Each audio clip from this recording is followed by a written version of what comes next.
Selamat datang di pertemuan 3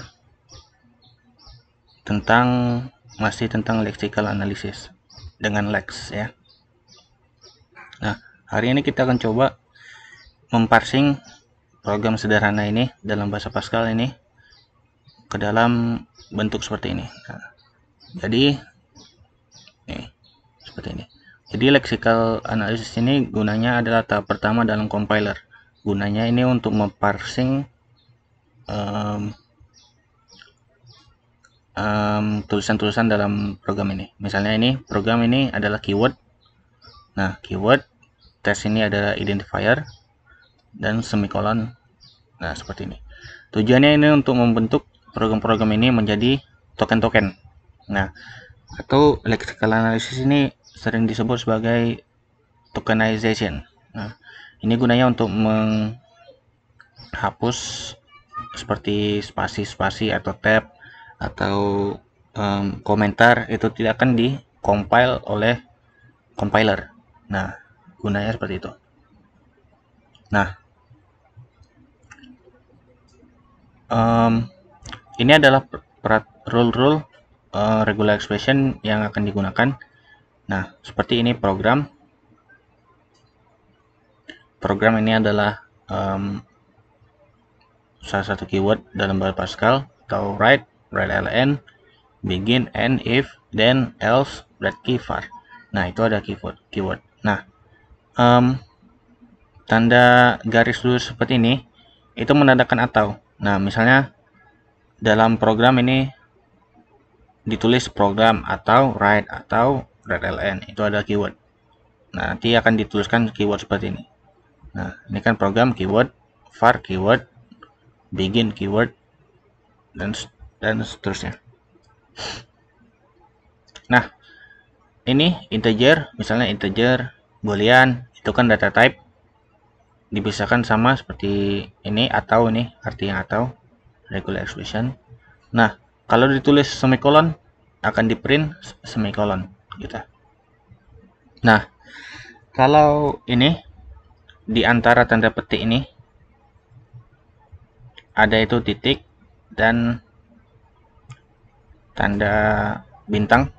Nah, kalau kalian lihat di tabel regular expression, titik itu artinya match any character except new line. Nah, dia artinya match any character, apapun yang ada di dalam petik ini, tanda petik ini, tanda petik 1 itu adalah string. Apapun yang ada di dalam ini itu adalah string. Nah, itu dia artinya makna ini, titik dan bintang. Kalau kalian lihat bintang ini artinya closure, match zero atau more occurrences. Artinya match any character, titik, dan match zero or more occurrences. Nah, artinya apapun yang kalian ketik, sebanyak apapun yang kalian ketik, kalau dalam petik ini itu termasuk string. Nah, dia akan mengoutputkan katanya. Misalnya ini benar. Nah, di sini akan ditulis benar juga. Oke. Nah, ini artinya yang tanda kurang ini, tanda kurang tanda tanya ini artinya optional. Tanda tanya ini artinya optional. Kalau kalian lihat di sini, optional, match zero or more occurrences. Nah, kalau kalian nulis angka kan, misalnya tanda nih, misalnya minus 5 gitu. Ini kan angka negatif, ini angka positif. Nah, artinya tanda ini boleh positif atau negatif angkanya gitu. Nah, kalau 0 sampai 9 boleh angka dari 0 sampai 9, rentang 0 sampai 9. Tambah ini artinya boleh sebanyak apapun. Misalnya kalian tulis negatif 1 2 3, negatif 2 3 4 gitu, atau positif 5 6 7 gitu. Boleh sebanyak apapun. Nah, true false ini boolean ya. True atau false itu termasuk boolean. Kalau misalnya true gini, if true artinya keyword boolean. Nah, dia keyword boolean, baru keyword lagi then termasuk keyword gitu ya. Nah, kalau titik, kalian ingin menulis titik ini, mendeteksi titik. Nih misalnya n titik, keyword titik di sini.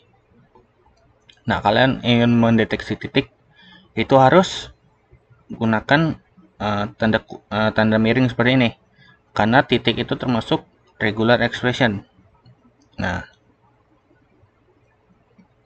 regular expression sama seperti ini, tanda kurung, buka kurung, dan tutup kurung, itu termasuk regular expression, yaitu grouping. Nah, kalau kalian ingin mendeteksi literalnya ini titik, harus di depannya gunakan tanda miring. Nah, ini untuk mengignore tab ya. Tab / tab ini diignore sama program.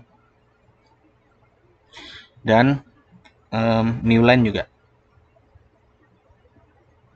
Nah, kalau kalian nulis A sampai Z huruf kecil dan A sampai Z huruf besar sebanyak apapun, nah itu termasuk identifier. Nah, kalau kalian sini tes kan itu, ini tes ini tidak termasuk, nggak masuk ke rule manapun ya. Keyword nggak masuk, data type nggak masuk, semicolon nggak masuk, dan seterusnya. Dia hanya masuk ke identifier karena terdiri dari huruf kecil A, yang terdiri dari A sampai Z, atau ini yang besar, ataupun huruf kecil, huruf besar. Nah, ini kan tes termasuk ke A sampai Z huruf kecil kan,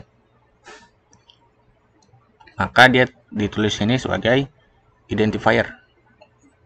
Nah, seperti itu. Nah, ini program ini akan menerima file yang kita inputkan ya. Caranya seperti ini. Buka command prompt kalian, cmd. Nah, menuju ke tempat kalian menyimpan filenya. Nih, saya menyimpan di desktop tcom ya, folder tcom ini. Filenya sini saya buat m.3, m3. Nah, caranya untuk runnya m3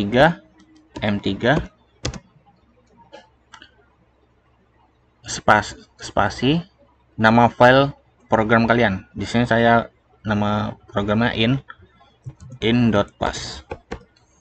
Nah, nanti akan di run sama dia. Nah, sebelum itu kalian juga harus compile ini dulu programnya biar tahu apakah error apa enggak. Caranya satu ini, pastikan ada error, klik 2, pastikan ada error. Oke, kalau tidak error berarti rule kalian itu tidak bermasalah ya. Nah, itulah rule yang digunakan pada untuk mengparsing program ini sederhana ini. Makasih, sampai jumpa di pertemuan selanjutnya.